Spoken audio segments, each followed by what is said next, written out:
नमस्कार एवरीवन, बहुत बहुत स्वागत है हमारे यूट्यूब चैनल पे। आशा करता हूँ सब अच्छे होंगे। 12:36 है और स्टॉक में ट्रेड करना है। स्टॉक में काफी दिन से मैं ट्रेड कर नहीं रहा था, तो स्टॉक में ट्रेड करने के लिए सबसे बड़ी चीज होती है मार्केट की डायरेक्शन। आज निफ्टी बैंक यानी इंडेक्स में ट्रेड किया था। जाहिर सी बात है, सब कुछ सही होने के बाद भी माइनस में बुक किया था, क्योंकि इंडेक्स में ट्रेड करना आपको टाइम वैल्यू, टाइम देके एंट्री, बहुत सारी चीजें देखनी होती है कि एक्सपायरी के नजदीक है कि नहीं, ए टू जेड सारी चीजें। लेकिन मैं आपसे एक चीज बार बार कहता हूं कि स्टॉक में ट्रेड करना इतना डिफिकल्ट नहीं होता है, क्योंकि स्टॉक में हमें चेंजेस डाटा नहीं पकड़ने होते।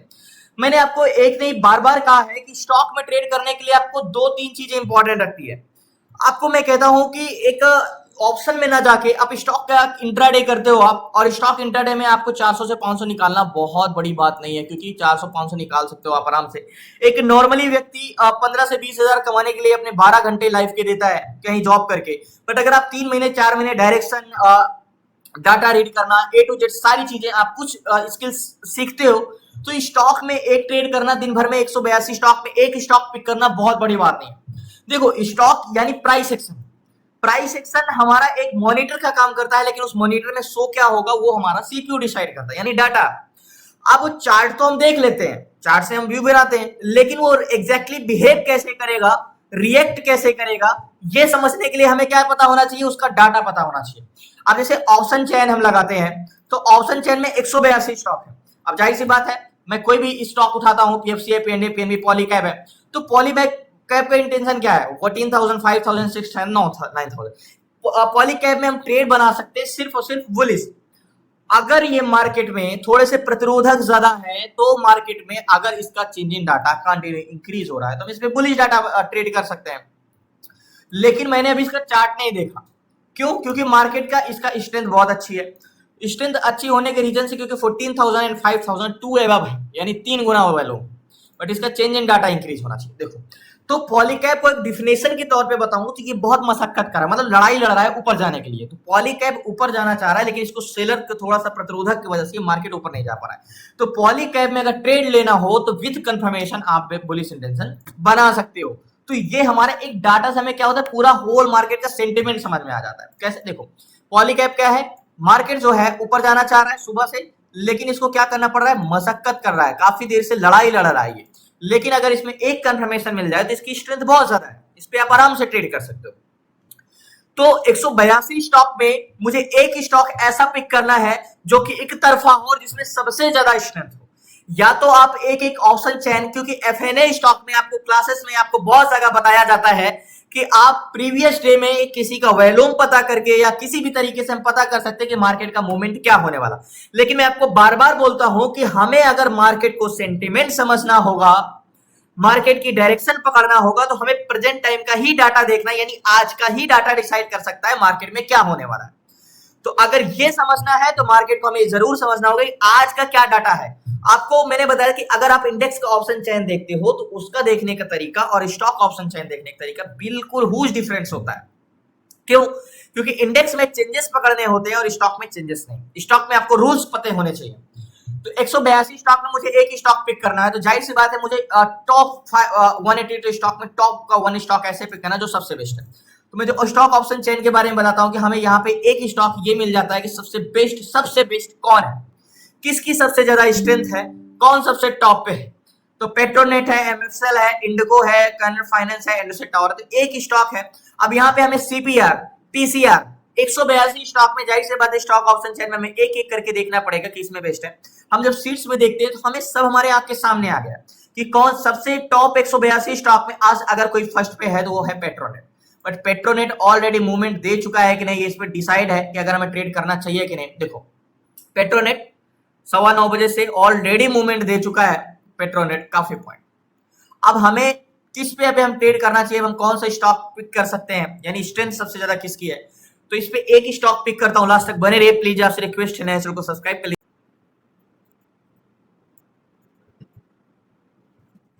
सो फाइनली एक स्टॉक मुझे एमएम मिला है, यानी अगर मैं सीट्स में बताऊं तो एमएम को मैंने क्यों चुना, क्योंकि एमएम की स्ट्रेंथ 2.63 की स्ट्रेंथ है और 2.45 का चेंजेस है। और थोड़ा सा मार्केट में सेलर प्रतिरोधक है, लेकिन मार्केट की इसकी स्ट्रेंथ बहुत ज्यादा है। अगर आप 2.63 है, अगर आप इतने सारे में देखोगे तो इतनी स्ट्रेंथ किसी की नहीं। 0.1, 1.3, 1.4, 1.1, 1.7, 1.76, 2.3 एंड 2. तो अगर किसी की है तो एमएम की 2.63। और पीसीआर भी अच्छा है, वॉल्यूम सीपीआर। तो एमएम में हमने ऑप्शन चेन देखा तो कॉन्ट्रीब्यूट ग्रीन है 52,000 एंड 19,000, यानी 2 वॉल्यूम है 18,000 एंड 14,000। तो एमएम में हमने चेंज इन कॉन्ट्रैक्ट देखा तो बहुत अच्छा इंक्रीज हो रहा है, बट एमएम का हम पहले चार्ट लगाते हैं कि एमएम में हम ट्रेड कहां पे ले सकते हैं। तो सबसे पहले एमएम को वन डे टाइम फ्रेम में लगाना होगा। तो वन डे टाइम फ्रेम में लगाने के बाद हमें एक हॉरिजॉन्टल जोन लेना होगा। तो हॉरिजॉन्टल जोन के लिए मैंने आपको क्लासेस बताया कि वन डे टाइम फ्रेम की कैंडल्स का बॉडी प्रीवियस कैंडल्स का, तो सिंपली आपको हॉरिजॉन्टल जोन हमें ये मिल गया जो कि बहुत ही स्ट्रॉन्ग हॉरिजॉन्टल जोन है। अब ये स्ट्रॉन्ग क्यों है, मैंने आपको क्लासेस में बताया है कि जब हमारा एक ही लाइन पे दो कैंडल्स का स्ट्रॉन्ग बॉडी आ जाता है या ऊपर या नीचे, तो वो बहुत ही स्ट्रॉन्ग हॉरिजॉन्टल जोन होता है, जैसे कि ये। ओके, अब हम आ जाते हैं इसकी स्ट्रेंथ तो ही है। तो ये स्टॉक या तो बुलिश जाएगा या तो कंसोलिडेशन कर सकता है। देखो ये स्टॉक ऐसा है, या तो हमारे फेवर में नहीं आया तो हमारे अगेंस्ट भी नहीं, या तो कंसोलिडेशन या तो ऊपर, दो में से एक ही चीज कर सकता है। अब हम आते हैं 5 मिनट टाइम फ्रेम में, एग्जैक्टली ऐसे। अब मार्केट इसको एक बार ब्रेक करके ऊपर गया है, दोबारा मार्केट नीचे आ गया, इसको कंसोलिडेशन कर रहा है और ब्रेक करके ऊपर जा सकता है। तो ये तो हमारा हो गया एक राउंड फिगर जोन, एग्जैक्टली ये। अब मैं क्या बोला, आपको लग रहा है कि मार्केट जाएगा, मैं कह रहा हूं 100% जाएगा क्योंकि इसकी स्ट्रेंथ बहुत ही ज्यादा है, एग्जैक्टली है। अब हमें गैन कैलकुलेटर ओपन करना होगा। वैसे गैन कैलकुलेटर के हिसाब से तो ऑलरेडी पहले मूवमेंट कर दिया होगा क्योंकि मार्केट तो ऑलरेडी गैन कैलकुलेटर। ओके, तो गैन कैलकुलेटर एमएम में इसकी स्ट्रेंथ है, तो हॉरिजॉन्टल जोन का प्राइस क्या है हमारा 3128 रुपए, 3128 रुपए। ओके, 313128, 3128 रुपए। तो कैलकुलेट करेंगे तो गैन का गैन भी 3136 के जाएगा, तो आप बाय कर सकते हैं 3148 का टारगेट, यानी 3136 पे जाएगा तो। और यहाँ पे ये 3136 यहाँ तक गया था, एक बार 3160 तक जा भी चुका है, मतलब दोबारा 3136 पे जाएगा। तो मार्केट ऑलरेडी यहाँ पे 36 पे गया था, तो पहली बार तो मार्केट 3136 पे जाके और 3148 का टारगेट देके वापस आ गया है। और आप मार्केट अगर एक प्रकार से देखें तो मार्केट इस जोन से यानी 12:05 से 12:46 पे कंसोलिडेशन किया है। तो एक बार निफ्टी ट्रेडर में देखें तो 12:05 से 12:06 पे तो थोड़ा बहुत मार्केट में चेंजिंग कॉन्ट्रैक्ट डिसइंक्रीज हुआ है। तो चेंजिंग कॉन्ट्रैक्ट डिसइंक्रीज होने से मार्केट क्या है, कंसोलिडेशन कर रहा है बस।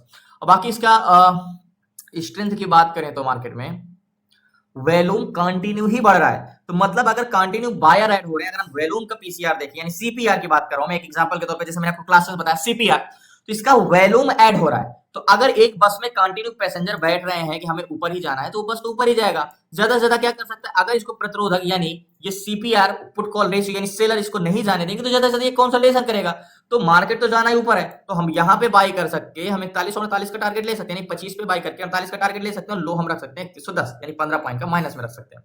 तो वेट करते हैं, मैं इस पे ट्रेड लेता हूं, जाहिर सी बात है ये ट्रेड टारगेट देगा क्योंकि ऑप्शन चेन में इसका कॉन्ट्रैक्ट ग्रीन है एंड इसकी स्ट्रेंथ बहुत ज्यादा है। मैंने आपको सीट से बताया ना कि मैंने बोला क्या बोला, सीट्स में हमें ट्रेड करने के लिए जो मोस्ट इंपॉर्टेंट है कि हमें स्ट्रेंथ ही तो पता करना है, और 182 स्टॉक में टॉप का स्टॉक कौन सा है ये पता करना है। तो एमएम में मैं ट्रेड लेता हूं, लास्ट तक बने रहिए प्लीज, आपसे रिक्वेस्ट है। सो फाइनली एमएम में 100 क्वांटिटी ली है एंड 60,000 का 60,500 का फंड लगा है। अब बात करें मार्केट की टारगेट की, तो टारगेट हमारा क्या हो सकता है। देखो सबसे पहले मैंने आपको एक चीज बताया है, मैंने 100 क्वांटिटी इसलिए क्योंकि मैं इस पे बहुत ज्यादा श्योर हूं कि ये मार्केट टारगेट देगा। श्योर क्यों हूं, क्योंकि वॉल्यूम पीसीआर कंटिन्यू इंक्रीज हो रहा है, पहला चीज ये है। थोड़ा सा मार्केट वॉल्यूम सीपीआर बढ़ रहा है, लेकिन अगर volume put call ratio PCR घटेगा भी तो मार्केट कंसोलिडेशन कर सकता है। तो हमारा ज्यादा से ज्यादा हम मार्केट साइडवेज में फंस सकते हैं, और साइडवेज में इंट्राडे में हम ऑप्शन तो कर नहीं रहे कि हमें टाइम डिके का प्रॉब्लम होगा। तो मार्केट ज्यादा से ज्यादा क्या करेगा, या तो कंसोलिडेशन करेगा या तो ब्रेक करके ऊपर जाएगा, और जिसको इसको ब्रेक करके ऊपर जाने की 99.9% चांसेस है कि ब्रेक करके ऊपर जाएगा। अब बात करते हैं टारगेट की, तो वन डे टाइम फ्रेम में लगाते हैं, और इसको ब्रेक करेगा तो मिनिमम टारगेट हम 52 का रख सकते हैं। और देखो प्राइस एक्शन से जो टारगेट हमारा आ रहा है ये तो आ रहा है 52 का, ठीक है, ये वाला टारगेट, ये 52 का टारगेट आ रहा है यहाँ का। लेकिन हमारा गैन कैलकुलेटर के हिसाब से जो टारगेट मिल रहा है 3136 को ब्रेक करता है, तो 3148 को हमने पहले ही ट्रेड लिया है।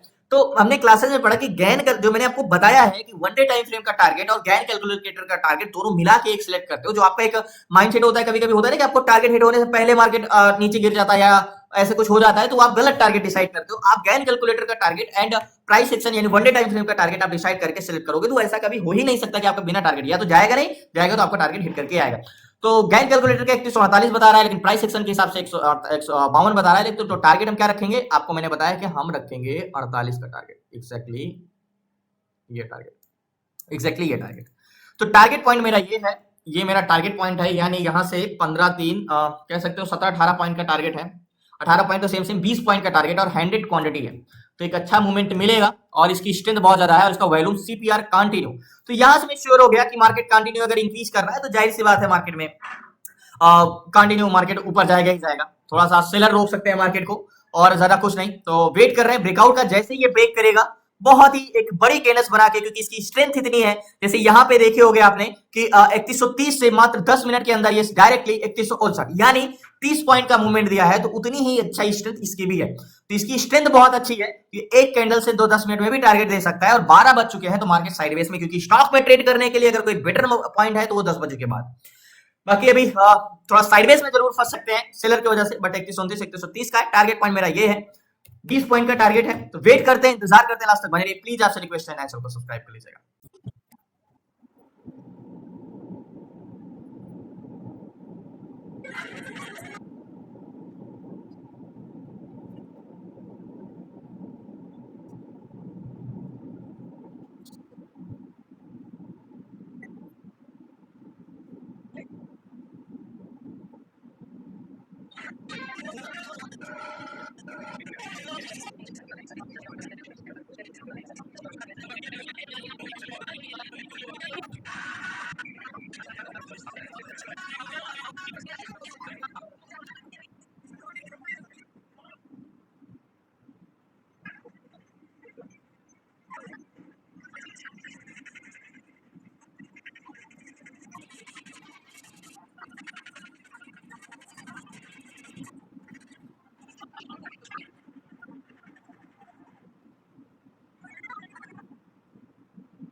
सो फाइनली जब हम किसी भी स्टॉक को फाइंड करते हैं तो मैंने आपको एक चीज बताया था ना कि स्टॉक ऐसा ही फाइंड किया जाता है, या तो आपके डायरेक्शन में आए या तो कंसल्टेशन करे। तो अगर यहाँ पे आप ऑप्शन बाय कर सकते हैं तो आपके पास रिस्क है, क्योंकि साइडवेज भी हो सकता है, प्रतिरोधक ज्यादा है। बट बस मार्केट में पीसीआर इंक्रीज हो जाए, सीपीआर तो ऑटोमेटिक ऑलरेडी इंक्रीज है, ऑलरेडी मार्केट गिर रहा था तब भी इस वॉल्यूम कंटिन्यू कॉल साइड के ऐड हो रहा है, कॉल बाय। तो अभी तो यहाँ पे पीसीआर भी इंक्रीज हो रहा है कहीं ना कहीं थोड़ा बहुत, और बाकी वॉल्यूम सीपीआर वॉल्यूम तो भर भर के आपको दोनों के बीच में गैप देख लो तो आप कहोगे कि पूछो ही मत। मार्केट मूवमेंट नहीं कर रहा है सेलर की वजह से, सेलर हल्का सा पीसीआर बढ़ा तो मार्केट अच्छा मूवमेंट करेगा। तो 35-36 चल रहा है, टारगेट हमारा 48 का है और बाइंग प्राइस हमारे यहाँ की 27-28 की है। मार्केट बॉटम देखो, मैंने आपको क्लासेस में बताया कि मार्केट अगर बॉटम को टेस्ट करने जाता है तो आपके लिए फायदा है, दोबारा टेस्ट करने जाता है तो और फायदा, दोबारा टेस्ट करने जाता है तो और फायदा है। क्योंकि मार्केट यानी एक बस है, अब वो बस स्टॉप से आगे निकलती है तो कुछ पैसेंजर तो यहाँ पे छूट जाएंगे, बट वो दोबारा बस स्टॉप पे आता है तो फिर से पैसेंजर और चढ़ेगा, यानी वॉल्यूम ऐड होगा। दोबारा फिर से आता है तो कुछ और पैसेंजर ऐड होंगे, तो उतनी उसकी स्ट्रेंथ बढ़ती जाएगी। तो मतलब जितने बार वो बॉटम को यहाँ पे कंसोलिडेशन किया उतना ही उसकी स्ट्रेंथ बढ़ती जा रही है। तो वेट करते हैं, इंतजार।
सो फाइनली जो ट्रेड लिया है मैंने आपको बताया था कि मार्केट जाना ऊपर चाह रहा है बट कंसल्टेशन कर रहा है, किसकी वजह से? सेलर की वजह से। तो अभी 36-37 चल रहा है, लास्ट हाई ये 40 तक होके गया है, टारगेट हमारा 48 का है।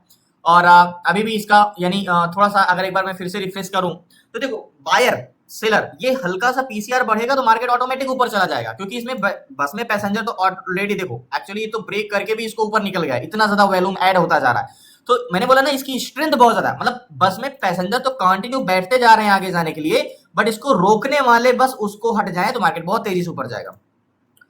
तो इंतजार करते हैं थोड़ी देर और वेट।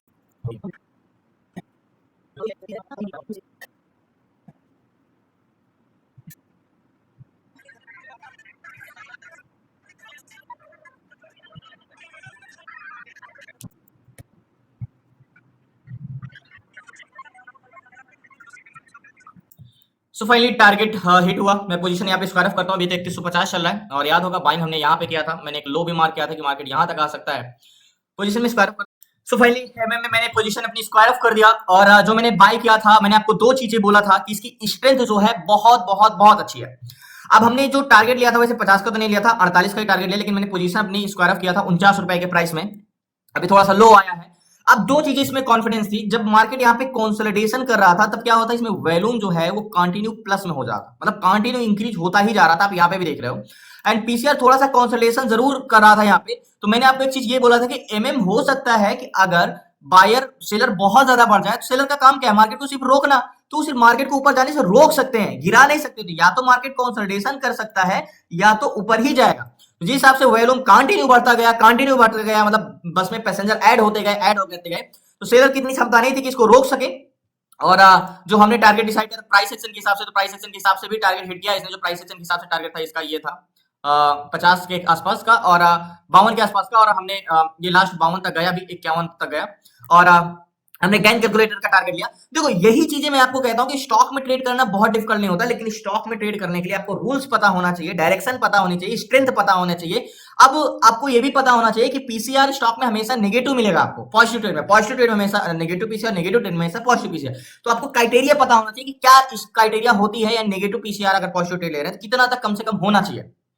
तो धन्यवाद आपका, शुक्रिया लास्ट तक बने रहने के लिए। प्लीज आपसे रिक्वेस्ट है नए चैनल को सब्सक्राइब कर लीजिएगा एंड कल मिलते हैं न्यू ट्रेड और न्यू स्टडी के साथ। मैं स्टॉक में ट्रेड नहीं कर रहा था एक हफ्ते से, क्योंकि काफी समय लग जाता है, इतना टाइम नहीं होता। आज टाइम था तो मैंने स्टॉक में ट्रेड किया, आई थिंक 1 वीक के बाद, क्योंकि इंडेक्स में मुझे आज माइनस में बुक करना पड़ा था, लॉस बुक करना पड़ा था, क्योंकि टाइम डिके की वजह से, टाइम वैल्यू की वजह से।